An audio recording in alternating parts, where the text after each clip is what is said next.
was wandering in the street and some of the boys saw me and gradually they came to me.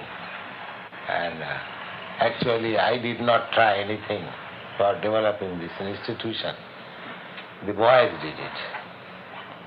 They are all educated, they are not fools. Mr. Howard is MA. He is also BA. And he is doctor, PhD. So they are all educated. So they are not fools that they are taking this blindly. No. Most of my students, they were under the spell of this LSD. But they are given up everything. They're simply living on this chapati and some fruits and that's all. They don't eat meat, they don't want wine, they don't want cigarette, they don't want tea, coffee, nothing. And they're chanting Hare Krishna, they're following my instruction. So I'm getting good hope. Swami is eating upstairs? Yes. Meal is composed of rice and this soup which we call dal, and a combination of vegetables, and the chapati, which is made out of whole wheat.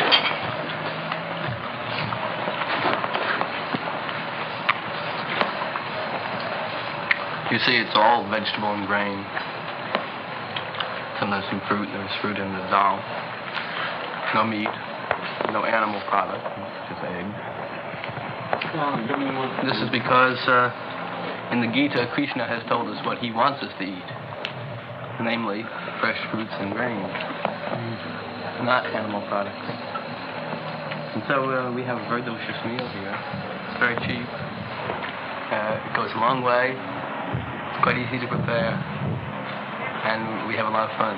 Well, essentially, these are foods that are prescribed according to Orthodox Vaishnavite discipline. So these foods are prescribed, but we don't necessarily prescribe them for everybody. The main thing is no meat, fish, and eggs. No meat, fish, and eggs. Why not? Well, because in the scriptures it states that certain foods Krishna will accept. So we have to offer our food to Krishna. We have to offer the food that he'll accept. The food that he'll accept is stated as vegetables, fruits, leaves, water. We believe that vegetables have also any life form has a soul, and therefore the murder of a vegetable is not in any way different qualitatively from the murder of an animal. But the thing is that vegetables are our allotment according to Scripture. We can eat certain foods that are given to us to eat by God. If we eat food that's not given to us to eat, that's robbery. Are there any tasks that you have to perform? Well, there's no real task. We're here to learn, and that's what we're doing. And we also we have jobs to perform to keep the organization running, to keep the word of Krishna being spread. How do you do that? Well, we recently purchased a couple of mimeograph machines, and that's helping our printing by word of mouth, by constantly being active. Mm-hmm. Do you work? Yeah, we all work. Yeah. It's just kind of like but you meet here every day, so. Well, I'm devoting all my time here, so I work here all day. Money has to come in also. Some of us work regular jobs and devote most of our money here, if not all. Do you feel any different since you toured? I feel very good. And closer to God. What introduced you to this book? A friend of mine told me about Love Celebration at Tompkins Square Park, which was last Thursday, or Thursday before last. And I knew I had been seeking a guru for a while. So Krishna sent me there, and I was there. And after meeting some of the initiates, I knew that the Swami really had to be into something. So I came the very next morning, and I've been here since then. I came here in America in September 1965. My mission is to preach the philosophy of Lord Chaitanya, chanting Hare Krishna, Krishna Krishna, Hare Hare, Hare Rama, Rama Rama, Hare Hare. This transcendental vibration will cleanse the dirty things of the mind. It doesn't matter what he is. This transcendental vibration is equally appealing to everyone without any question of language, nationality, creed or caste, because it is coming forth from the depth of the soul.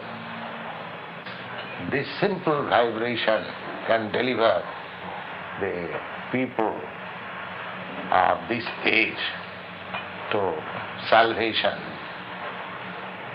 Human life is meant for getting out of the threefold miseries of this material existence and forgetting their life's aim. They have become too much materialistic, and the result is that actually they haven't got that peace and of mind or peace of the world which they are anchoring. And if they take to these chanting, transcendental vibration, their mind, the darkness of the mind will be clear, and they can clearly see their actual identity as part and parcel of the Supreme Lord, or Krishna, and dovetailing their activities in that relationship, everything will be sublime.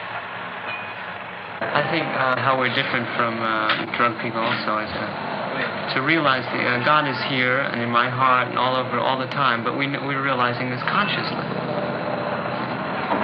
To know these things consciously, not just to accept it once and then enjoy. To know this moment to moment. Well, I've only tried marijuana, but I've never taken anything else. You might say I was fortunate enough to have my self-realizations and other changes without drugs. Perhaps Leary and some of the drug followers, they are functioning high on a low level, and we are functioning high, and we are functioning low on a high level. Could you explain that? You get that?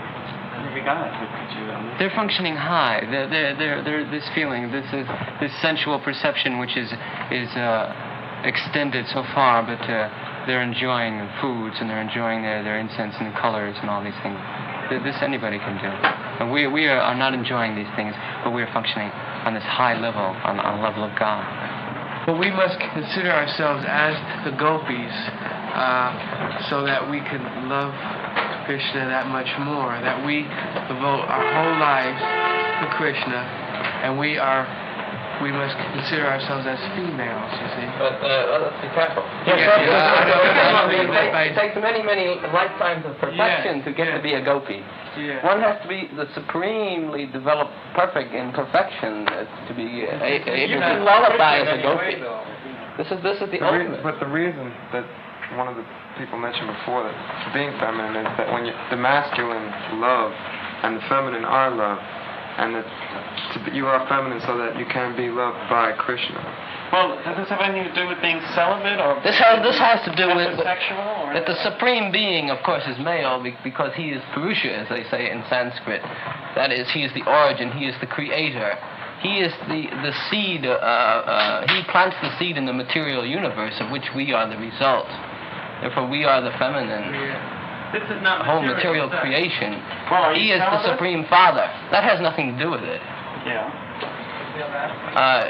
I may be, I may not be. This has nothing to do with it. I just came in and I was tired, and they said, if you're tired, go to sleep. Lay down here. I mean, it's your first day? And this is your first chanting session? Yeah, this is the first time that I've been into it at all. I came about the 1st of August. Ray was here a little earlier, I believe. I can't remember the ones. And then others, of course, have come within the last week. Right. But one thing which usually happens, those who come like this, they come and they just never go. Once you come, you stay. Because the Swami has something which you were looking for. Yeah. The first thing they did for us was give us our method of chanting, which is so powerful a method that it will work for anyone. In other words, you don't need to be the one person in a million who can really be successful in meditation yoga, where you have to spend years at that discipline without getting any place and then finally achieve it. Our method is so powerful that it will work for anyone in 2 days. Should I bow down when I don't feel anything? Should I say these words when I don't feel anything? He says yes, because this is a training. You see, you want to train yourself, and this is the most important. And then you'll gradually just fall right into it if you work hard at it. You must go. You must practice, and this is the main thing, and then you'll become entrapped in it. So how about now? Do you feel silly? Excuse me? Do you feel uncomfortable? Oh no, I see all this practicing and work was, it just had to be done in order to where I am now. Anyone who chants Hare Krishna, have you got the whole chant? That's a special evocation. Just the same as we're all sitting here, but if I call Stanley, that's not the same as calling you. But if I call your name, then that shows my attention is riveted on you. So by riveting our attention on Krishna, we are able to use, in other words, if I meditated on the word Raymond, that wouldn't be the same at all. The word Krishna is God. The word Raymond, at least in my knowledge, the word Raymond is not. Well, you have to concentrate on the words. You have to be sincere with the words. You have to surrender yourself to these words. And through this takes practice. It's not done in one session. This takes time. It took me maybe 4 sessions before I began to even chant. You see? What happens when you do chant, when you're in it? Well, that's hard to explain. I guess each person has a different reaction, but you just seem to open up. It seems as something flies out of you. It's like a door opens. It slowly opens, so finally it's open, and then you walk into the unknown. But the unknown is beautiful. This unknown. Well, you have every muscle of your body engaged in the exercise. You're singing, you're dancing. Your mind is fully engaged in thinking about God. And what more can there be? This is the full aim of any kind of yoga. It's to concentrate the energy to a point.